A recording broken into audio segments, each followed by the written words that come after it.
विष्णु पुराण भक्त ध्रुव की कथा। ध्रुव चरित्र। भक्त ध्रुव स्टोरी 2023। ध्रुव जी राजा उत्तानपाद के पौत्र थे और उनकी मां सुनीति थी। एक समय की बात है, राजदरबार लगा था।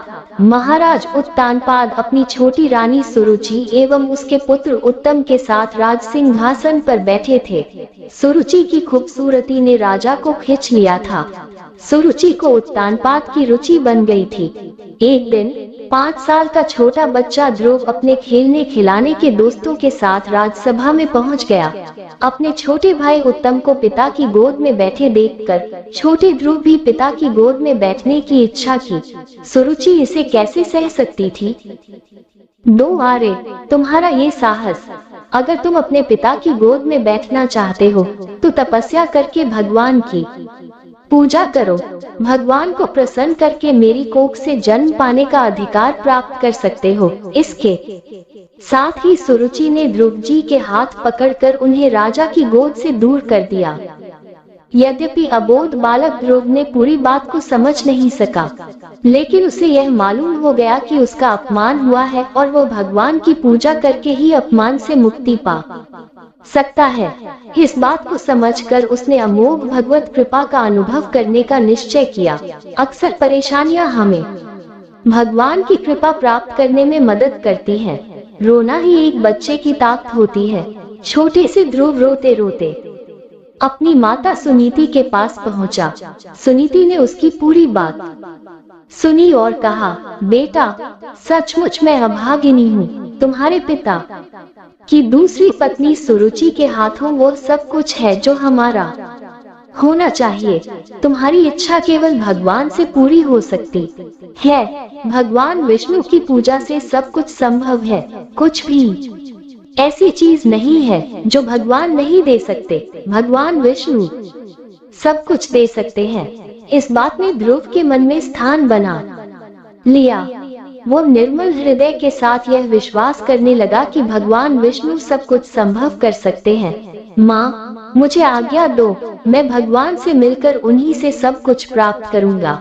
ध्रुव जी ने दृढ़ निश्चय के साथ माता सुनीति से निवेदन किया, बेटा, अभी तो तुम बहुत छोटे हो, कुछ बड़े हो जाओ, उसके बाद ये काम करना।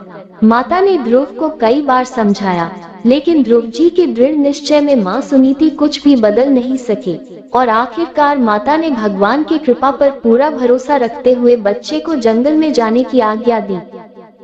3 ध्रुव जी भगवान कैसे और कहाँ मिलते हैं। ध्रुव जी को यह नहीं पता था कि कहाँ जाना है, लेकिन वो पूरे दृढ़ निश्चय के साथ वन में चला गया। भगवान की ओर बढ़ते समय ध्रुव को देवर्षि नारद मिले। नारद जी ने ध्रुव की पूरी कहानी सुनकर चौंकाया और कहा, बेटा, तुम अब बहुत छोटे हो, इस उम्र में क्या मान अपमान करना। तुम प्रसन्न रहो और भगवान के द्वारा जैसा निर्धारित होता है उसमें संतोष करो।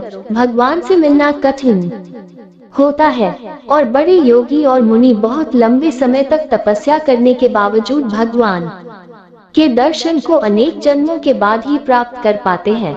देवर्षि की बातों के बावजूद ध्रुव के निश्चय में कोई बदलाव नहीं हुआ।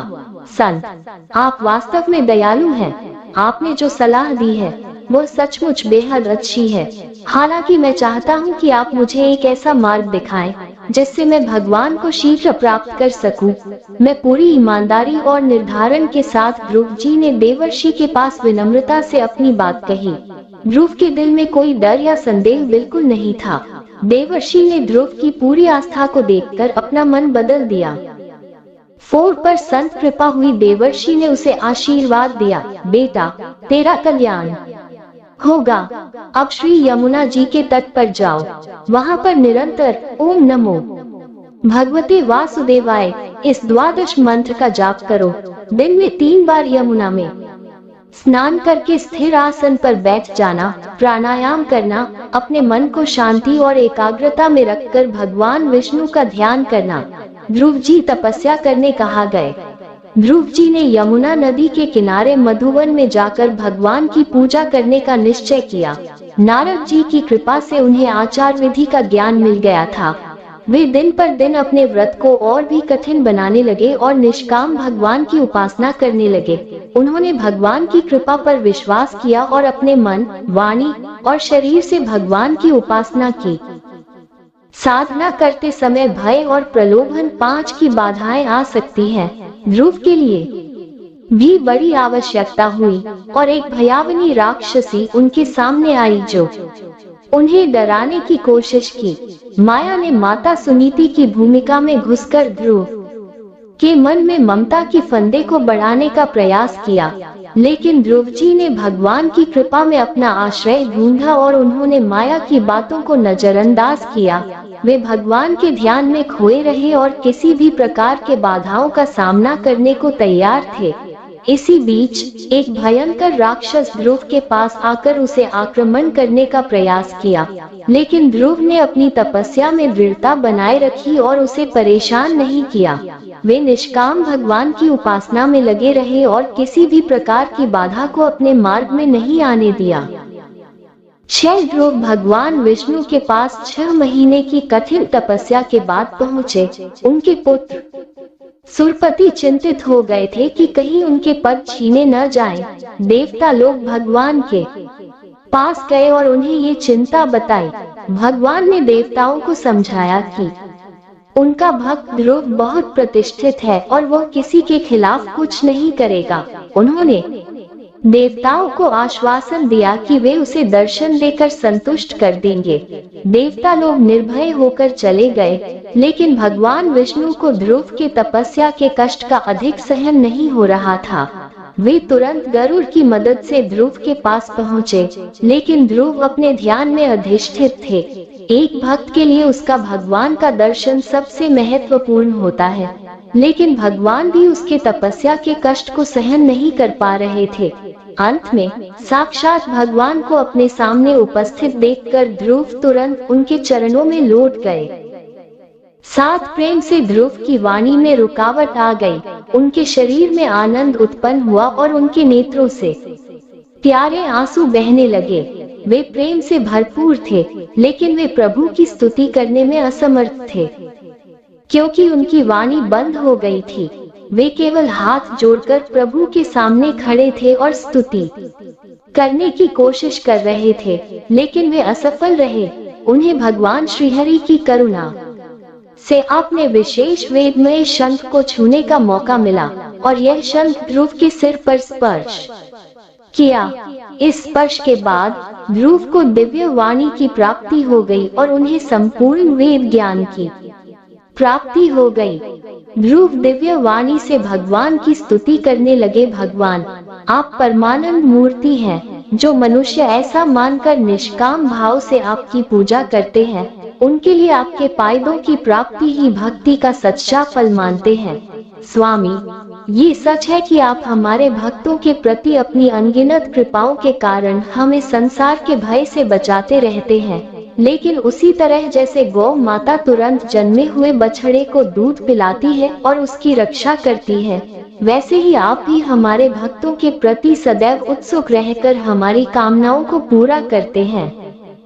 आज प्रभु, आपकी आशीर्वाद के बारे में क्या कहूँ। बड़े बड़े ऋषियों और मुनियों को भी वो दिव्य रूप जो मैंने 6 माह के छोटे समय में देख लिया, वो अनुभव नहीं होता।